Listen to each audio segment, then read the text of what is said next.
Assalamualaikum warahmatullahi wabarakatuh. Perkenalkan, kami dari kelompok 11 mata kuliah Administrasi dan Manajemen Sekolah akan memaparkan hasil diskusi kami yang berjudul Pembiayaan Pendidikan. Adapun anggota kelompok kami yang terdiri dari saya sendiri, Riki Syaputra, yang kedua ada Jiwanti Anjas Fitri, yang ketiga Elsa Oktaviani, yang keempat Ayu Wahyuni, dan yang terakhir Della Afrita Ritati. Baiklah, langsung saja materi yang pertama akan disampaikan oleh rekan saya Jiwanti Anjas Fitri. Di sini saya akan menjelaskan tentang pengertian pembiayaan pendidikan. Pertama, kita ketahui dulu apa itu pengertian pembiayaan. Pembiayaan adalah pendanaan yang diberikan oleh satu pihak lain untuk mendukung investasi yang telah direncanakan, baik dilakukan sendiri maupun lembaga. Dengan kata lain, pembiayaan adalah pendanaan yang dilakukan. Pembiayaan merupakan salah satu sumber daya yang secara langsung dapat menunjang keefektifan dan efisiensi pengelolaan pendidikan. Yang selanjutnya itu pengertian pembiayaan pendidikan. Jadi, pembiayaan pendidikan merupakan proses yang dimana pendapatan dan sumber daya tersedia digunakan untuk menyusun dan menjalankan program kegiatan sekolah. Sedangkan menurut Levin, tahun 1987, pembiayaan pendidikan adalah proses di mana pendapatan dan sumber daya yang tersedia digunakan untuk menyusun dan menjalankan sekolah di berbagai wilayah dengan tingkat pendidikan yang berbeda-beda. Selanjutnya kita akan membahas tentang dasar hukum pembiayaan pendidikan. Dasar hukum yang erat hubungannya dengan pembiayaan pendidikan antara lain yaitu 1. Undang-Undang Nomor 20 Tahun 2003 tentang Sistem Pendidikan Nasional, di mana salah satunya terdapat pada pasal 11 ayat 2 yang menyatakan bahwa pemerintah dan pemerintahan daerah wajib menjamin tersedianya dana guna terselenggaranya pendidikan bagi setiap warga negara yang berusia 7-15 tahun. Yang kedua yaitu Undang-Undang Nomor 14 Tahun 2005 tentang guru dan dosen pada pasal 13 yang menyatakan bahwa pemerintah dan pemerintahan daerah wajib menyediakan anggaran untuk peningkatan kualifikasi akademik dan sertifikasi pendidik bagi guru dalam jabatan yang diangkat oleh satuan pendidikan yang diselenggarakan oleh pemerintah, pemerintahan daerah, dan masyarakat. Yang selanjutnya yaitu tujuan dan prinsip pembiayaan pendidikan. Adapun tujuan dari pembiayaan pendidikan, yang pertama yaitu meningkatkan pengalian sumber biaya lembaga pendidikan. Yang kedua yaitu menciptakan pengendalian yang tepat dari sumber keuangan organisasi pendidikan. Yang ketiga yaitu meningkatkan efektivitas dan efisiensi keuangan lembaga pendidikan. Yang keempat yaitu meningkatkan akuntabilitas dan transparansi keuangan lembaga pendidikan. Yang kelima yaitu mengelola dana pendidikan secara selektif supaya dana pendidikan dapat didistribusikan tepat pada sasaran. Dan yang terakhir yaitu menjadikan sistem keuangan lembaga pendidikan lebih terbuka atau transparan. Nah, yang selanjutnya yaitu prinsip pembiayaan pendidikan. Yang pertama yaitu ada transparansi, yang mana transparansi atau keterbukaan merupakan prinsip yang harus dipegang teguh oleh pengelola keuangan lembaga. Transparansi dalam pengelolaan keuangan pendidikan meliputi keterbukaan dalam sumber dana pendidikan dan jumlahnya, jumlah, rincian penggunaan serta pertanggungjawaban.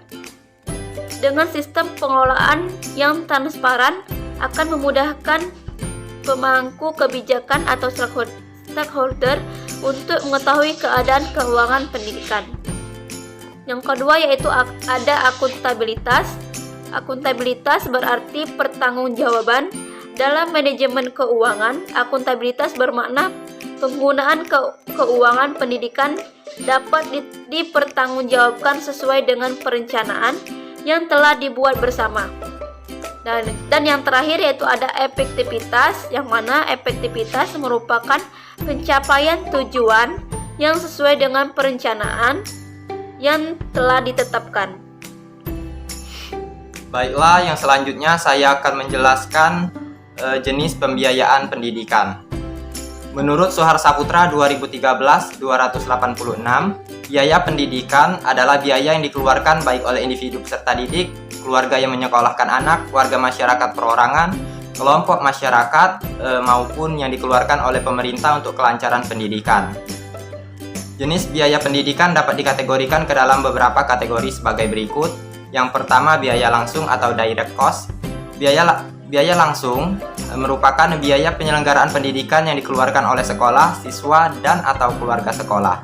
Yang kedua, ada biaya tidak langsung atau indirect cost. Biaya tidak langsung berbentuk biaya hidup yang dikeluarkan oleh keluarga atau anak yang belajar untuk keperluan sekolah. Biaya ini dikeluarkan tidak langsung digunakan oleh lembaga pendidikan, melainkan dikeluarkan oleh keluarga anak atau yang menanggung biaya peserta didik yang mengikuti pendidikan. Yang ketiga, private cost. Private cost merupakan keseluruhan biaya yang dikeluarkan keluarga atau segala biaya yang harus ditanggung dan dikeluarkan oleh keluarga anak untuk keberhasilan belajar anaknya. Yang keempat, ada social cost. Social cost merupakan biaya yang dikeluarkan oleh masyarakat, baik perorangan maupun terorganisasi untuk membiayai segala keperluan belajar. Yang kelima, ada monetary cost. Selain pengeluaran dalam bentuk uang atau materi, ada juga biaya yang harus dikeluarkan tidak dalam bentuk seperti itu, melainkan berbentuk jasa, tenaga, dan waktu. Biaya semacam ini dapat diuangkan atau dinilai dan disetarakan kepada atau dengan nilai uang. Yang terakhir, biaya pendidikan. Biaya belajar yang dikeluarkan oleh siswa di berbagai tingkat pendidikan tidak selalu seragam, tergantung pada jenis pendidikan seperti PAUD atau TK, SD atau MI, SMP atau MTS, SMA atau MA atau SMK. Baiklah, materi selanjutnya yaitu penganggaran dan metode penganggaran. Adapun pengertian dari penganggaran yaitu penganggaran atau penyusunan anggaran atau yang disebut dengan budgeting adalah proses penyusunan rencana keuangan organisasi yang dilakukan dengan cara menyusun rencana kerja dalam waktu tertentu, umumnya 1 tahun, dan dinyatakan dalam satuan moneter. Selanjutnya, metode penganggaran. Dengan berlakunya paket peraturan perundang-undangan tersebut, maka terdapat perubahan mendasar dalam hal metode penyusunan anggaran. Yang pertama itu masa lalu atau traditional budgeting. Traditional budget yaitu penyusunan anggaran dengan pendekatan incremental dan line item yang penekanannya penanggung-jawaban pada setiap input yang dialokasikan. Yang kedua itu sekarang atau performance budget, yaitu penyusunan anggaran dengan pendekatan anggaran kinerja yang penekanan penanggung-jawabannya tidak sekedar pada setiap input tetapi juga pada output dan outcome. Itulah hasil pemaparan materi yang telah kami sampaikan. Kurang dan lebihnya kami mohon maaf. Kepada Allah kami mohon ampun. Akhirul kalam, wabillahi taufiq wal hidayah. Wassalamualaikum warahmatullahi wabarakatuh.